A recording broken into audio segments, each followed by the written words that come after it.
In this video, I'll walk you through how to fix a blurry screen on your Windows 10 or Windows 11. So head over to your start and go to settings. Now in settings, you want to go to system, just like so, and display. Now go ahead and select scale, the recommended option. So now you also want to go to display resolution, and I recommend all these particular ones and this one also. Alright, so you can go ahead and select one of those.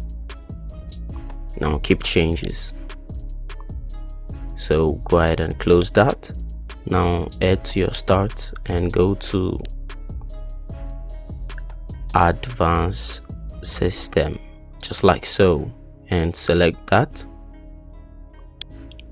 You want to go to advanced and go to settings.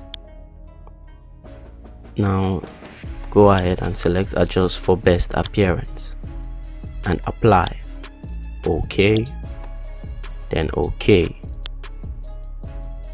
Now you want to go to your start again and search for clear type text and go ahead and select that.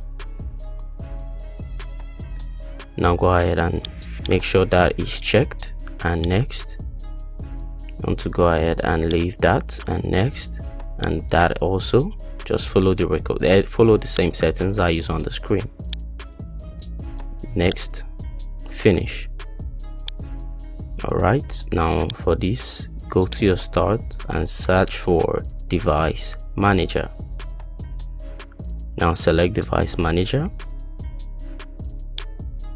Now you want to head over to your display adapters, expand it and update your driver.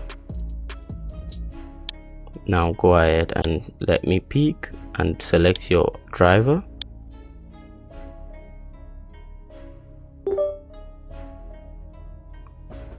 And if you've successfully updated it, that's a very good one. Go ahead and close it. Thanks for watching. Make sure to like and subscribe. I post tutorials like this every week. See you around.